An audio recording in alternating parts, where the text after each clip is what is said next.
Should you pay off your student loans? Coming up.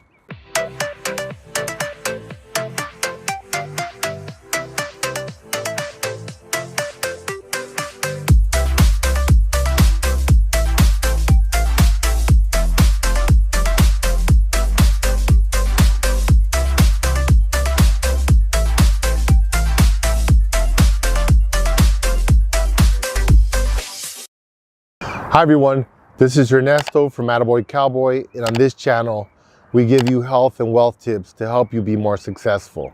Now everybody wonders, what should I do with these student loans when you get out of school?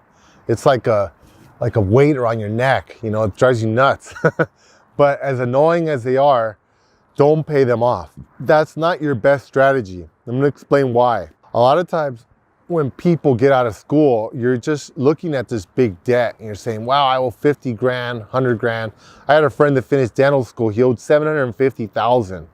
He was like, wow, man, I got this huge debt. But this is a problem. There's an opportunity cost. Remember, we're all gonna die. We have a limited amount of time. So if you graduate and let's say you're 25, you got about maybe 40 years, let's say, to retire, about 65, for example, right? You wanna start investing early so that money has time to grow, so you have more money later on, right? Because investing is like an inverse pyramid. You start off with a little and it compounds. So if you look at my video on compound interest, I explain a little bit more about that.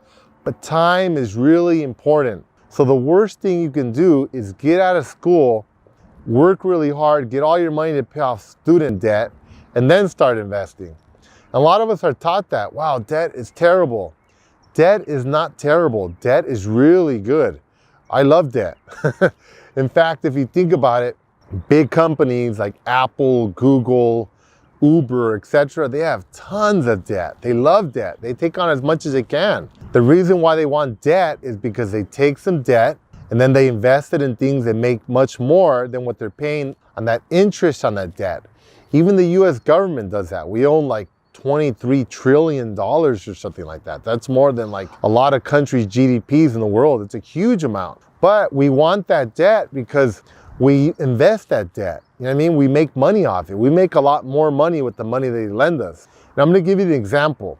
Let's say you owe $100,000 in student debt, right?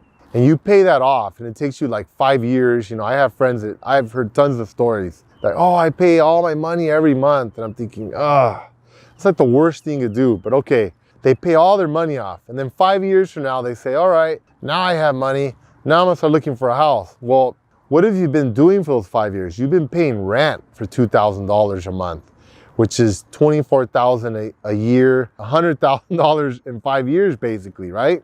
More, it's like $120,000 approximately. That's not good, paying all that rent. Rent is lost money. Instead of paying off your student loan, if you would have saved some money, because banks are cool with student loans. Student loans is considered good debt. They'll still lend you money if you have student loans, because they look at you and they say, okay, this person is responsible, they persevere. Remember, it's a subjective process. They say this person went to school, they're educated, they have more earning potential. The probability of you paying back is much higher, so they want to lend you money. So they'll kind of look aside, they'll ignore the student loan debt, and they'll still lend you money. Now you buy a house, and in those 5 years, you save that $120,000. You put that into your own house. Plus, your house probably appreciated. So in LA County, for example, where I live, the houses are appreciating at about 10 to 20% a year. We'll keep it simple. Let's say 10% a year on the low end. If you bought a $500,000 house, it's gonna go up compounded for 5 years. So in the first year, you're gonna make $50,000. That house went from 500 to 550. The next year it goes another 10%, which is 55,000. Because now you have 550, you understand? So it's compounding for 5 years.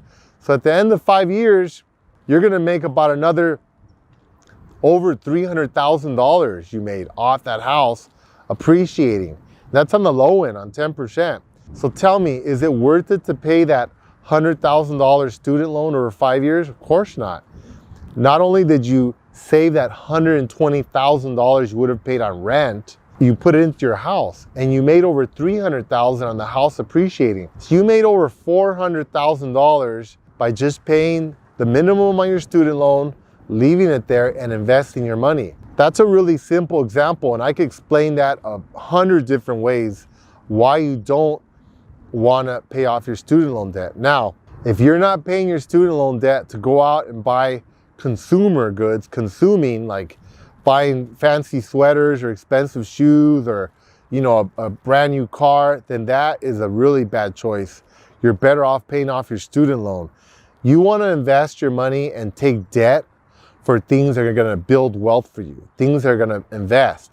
Do not take on debt to consume. That's going to keep you poor and make you poorer for the rest of your life. So if you're holding off paying off your student loan to invest in startups or buy a house or buy rental property or whatever, or to fund your investment accounts like your IRA, your 401k, that's a really, really good thing to do. Do that. Do not pay off your student loan debt. But if you're going to take it out to spend it, forget it. Pay off your student loan debt. So again, thank you for listening. And if you have any questions, please comment below. Thank you.